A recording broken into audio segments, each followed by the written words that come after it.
One complaint I've had since day one of owning my Tesla Model Y long range is it doesn't seem to get advertised range on road trips. Now, most recently, I've done a road trip across the United States, and at one point in the road trip, I took the car from 95% charge to 0% charge, and that went only 169 miles. Today, what I'm going to do is test the real-world efficiency of the Tesla Model Y long range. I have the tire pressure set to 42 PSI, and I'm going to compare it to a Kia Niro SX Touring, which is a hybrid electric vehicle. So I think this will be a really good comparison because look, if I just drive the Tesla down there and don't get advertised range, that doesn't really prove anything. What would prove something is if I take another car down there, in this case a hybrid, to see does that get its advertised range. Like if I get 70% of advertised range in the Tesla and I also get 70% of advertised range in the hybrid, then that's just a matter of the outside temperature. It's very hot in Phoenix. It's 98 degrees right now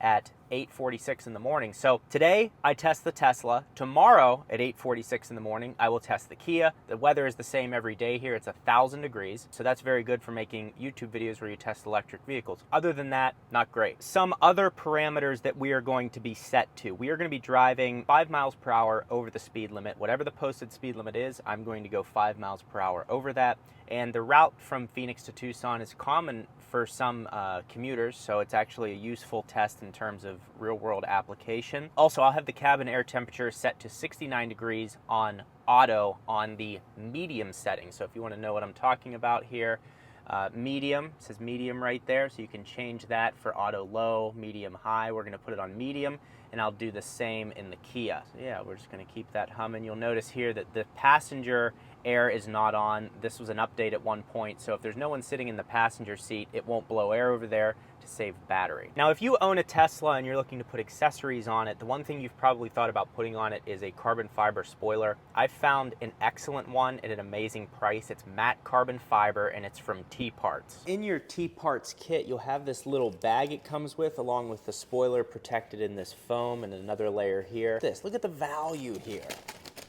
Alcohol prep wipes, and then you have backup 3M adhesive tape. This is just backup. You can hang up photos in your house of the kids you haven't seen in 3 years from that. The issue with the OEM spoiler is the fact that it doesn't fit the car correctly. Where is it? Here it is. This is the spoiler. This thing costs $800 from Tesla, okay? And the problem is the ends of it do not stick appropriately. I think Tesla needs to change the mold that they're using. This one fits the car better, and here's the side-by-side, okay? So OEM, $800. With my discount code, $265. The tape is already perfectly adhered all the way to the end. Let's put it on. Boom. Mission accomplished. We are carboned up. It's beautiful, it fits perfectly, look at that. Can you ask for anything more? T-Parts, thank you for creating a great product at an awesome price. Again, linked down in the description, 10% off. I think it comes out to $265 after my discount. Another example of Tesla software being great, you see, because we're charged up to 100% here, so this pops up, you click it, because you're like, hey, what's that mean? And then right there it says regenerative braking being reduced. Oh, I don't know, I want to learn more. Click that and it gives you a full description. So, and then it takes you right to the setting that you can change. Like this software just keeps getting better. I know I say it a lot, but I always try to like prove to you what I'm actually talking about. That way you can see if it actually matters to you. Because everyone tries to tell me like, oh, FSD is the best thing ever. And I'm like, I don't see it. I don't see it, don't care. So I try to prove it, and then if you don't care, I don't care, right? So no one cares.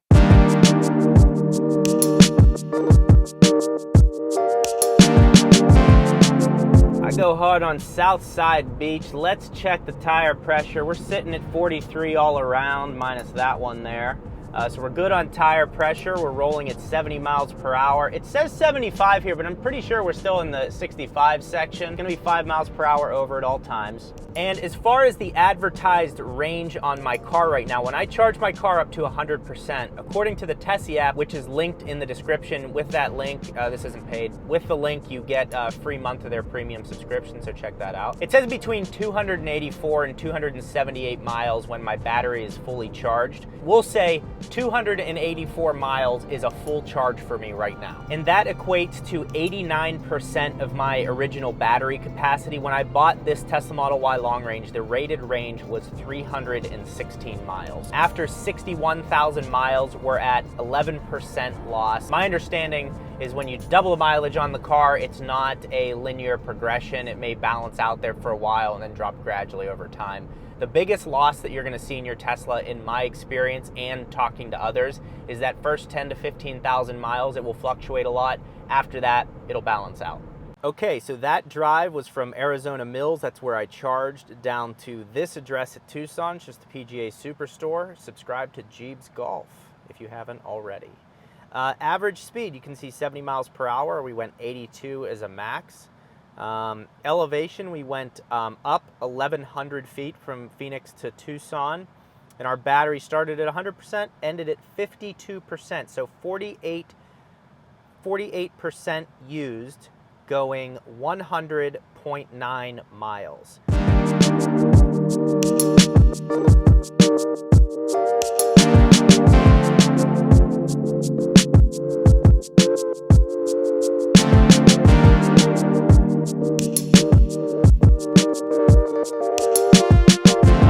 Mention the sunshade from Vion is incredible. I have it $69. I have a 10% discount code in the description, and I have a bunch of Tesla accessories discount codes linked in the description that I've used and tested, so I have like a good sense of if it's a good product or not. So I have a bunch down there that'll be helpful if you own a Tesla. This is great because it's 105 degrees outside, and I have the air set on 69, like I said earlier, on medium. And I wish I could turn it down, but because of the test I'm doing, I have to stay consistent. But it's nice and cool in here. Like, finally the air conditioning is able to catch up, and that absolutely has to do with this blocking out all the excess heat. If you're in the Northeast, or like you're in a place that's anywhere but Arizona where it cooks all day, you may not have this same issue that I talk about, but it's like in the summer the air conditioning sometimes never catches up, and having an infant, it's kind of a problem. They're sitting back there sweating in this car that's supposed to be the future, and the air conditioning can't even catch up with the heat.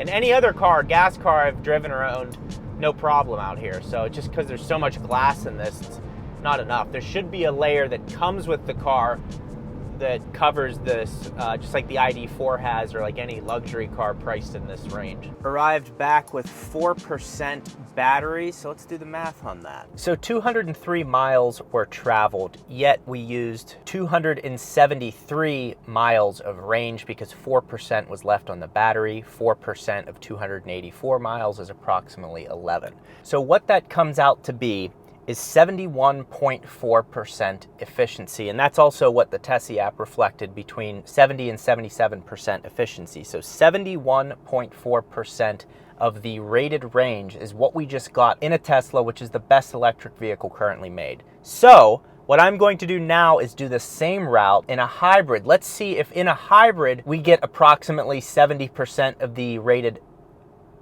range, because if we do, then that just says, okay, well, the conditions, the heat, the whatever, is leading us to a point that doesn't give us full efficiency of the car. And now for the Kia Niro in Cityscape Green. So the Niro starts at $26,590. This particular spec is the SX Touring and costs $35,435. Gets 45 miles per gallon highway, 53 city.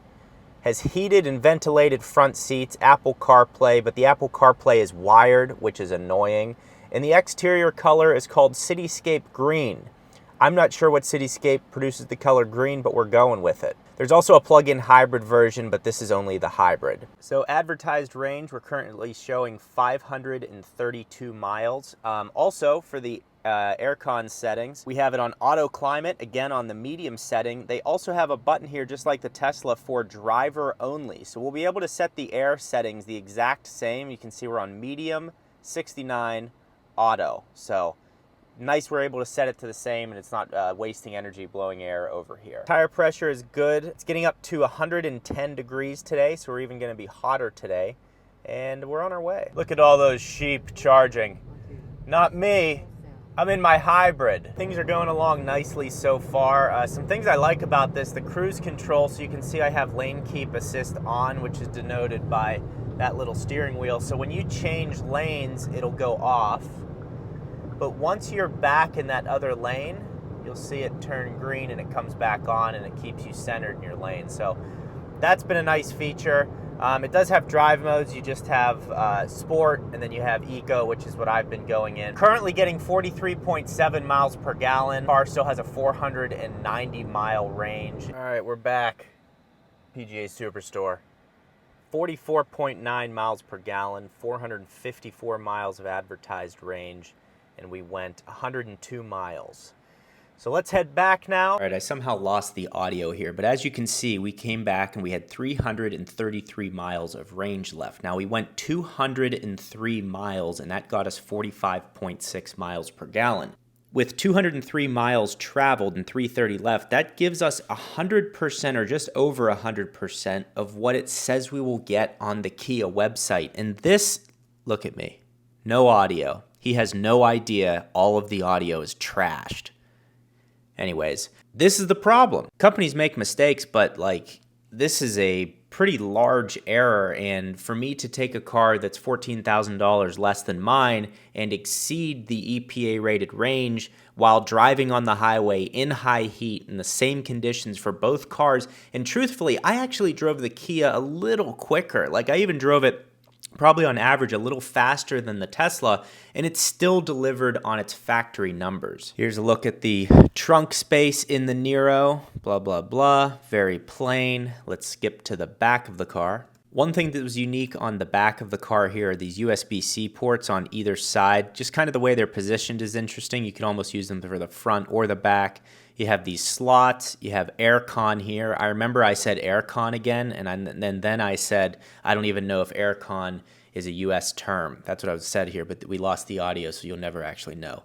I said that these headrests look stupid, but they're functional. And I said, oh, look, they have this from the factory. How nice. Ha, ha, ha.